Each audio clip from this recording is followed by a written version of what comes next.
Morna bit-tama li nsalvaw il-ħajjiet, iżda minflok sibna traġedja bejn sema u ilma. Kliem il-logotenent Mark Merċieqa li nhar il-ħadd kien fuq il-Patrol Boat P-52 biex jassisti fl-operazzjoni ta' salvataġġ bilan li jissalvaw il-ħajjiet tal-immigranti li sabu ruħhom f'diffikultà. Iżda minflok ġew salvati, il-fuq minn 800 immigrant tilfu ħajjithom. Fil-każ tiegħi żgur li għal waħda fejn lanqas issalva persuna waħda hija diżappuntanti ħafna bħala kaptan tal-lanċa u anke l-ekwipaġġ kif qedtilkom hija diżappunt kbir aħna lantana kif qal ftit ilu l-Ministru li nsalvaw il-ħajjiet. Tħossok li forsi dak il-ħin tħossok li fallejt għax l-għan tiegħek inti ħriġ biex issalva u ma ssib il-ħadd. Il-logotenent Merċieqa spjega li fi ftit ħin wara s-sejħa il-P-52 u l-ekwipaġġ ħallew pajjiżna għall-operazzjoni ta' salvataġġ. L-informazzjoni kienet mal-ewwel li d-dgħajsa qiegħda f'diffikultà kbira, ġifieri aħna mill-esperjenza li konna meta nisimgħu diffikultà kbira jew qegħdin fl-ilma diġà jew waslet biex tirqel. Allura kien hemm dak is-sens ta' emerġenza fil-fatt m'għadhomniex biex ħriġna. Però distanza kienet over 100 nautical miles, allura d-dgħajsa tieħu l-ħin tagħha biex tasal sfortunatament. 3 ijiem qabel din it-traġedja il-Forzi Armati ta' Malta kienu involuti f'operazzjoni ta' salvataġġ li fiha ġew salvati 200 persuna.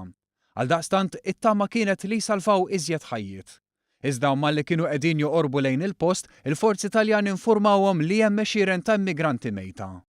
It-tama però ovvjament ma telqitx dejjem ikun hemm dik id-daqsxejn tama li forsi imqar issib numri żgħar, però ma sibna xejn. Diżappunt kien jinħassew li ma sibniex ħajjiet.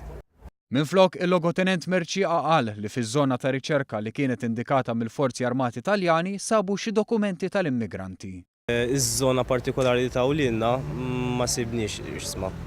Sibna ħafna affarijiet personali kif qed ftit ilu, fosthom dokumenti ta' b'ritratti ta' nies li dawn ovvjament għaddejnihom lill-lanċa Taljana biex ikunu jistgħu forsi jidentifikaw dawn in-nies. Minkejja d-diżappunt, il-logotenent Mark Merċieqa b'sodisfazzjoni ddeskriva l-ħidma tal-Forzi Armati ta' Malta mal-Forzi Armati Taljani bħala waħda professjonali. Intant l-erba' filgħodu l-Ministru għall-Internu u s-Sigurtà Nazzjonali Carmelo Abela għamel żjara fil-Kamra Mortwarja tal-Isptar Mater Dei fejn sellem lill-vittmi ta' din it-traġedja. Spjega li l-ħamis fid-9 ta' filgħodu fil-helipad ta' Mater Dei se ssir ċerimonja fġieħ dawn l-immigranti. Avveniment li għalih se jattendu l-Kummissarju Ewropew għall-Immigrazzjoni Dimitris Avramopoulos u l-Ministru tal-Intern Taljan Angelino Alfano. Ser ikun hemm interventi mill-Isqof ta' Għawdex, Mario Grek, li minħabba li l-Arċisqof ta' Malta mhux se jkun hawn Malta allura ser jagħmel din il-parti l-Isqof ta' Għawdex Mario Grek u l-Imam. L-Imam u allura għandek is-sinifikat anki ta' reliġjonijiet differenti però li maqudin flimkien kif għandu jkun fl-aħħar mill-aħħar biex nagħtu l-aħħar tislima għal dal-persuni.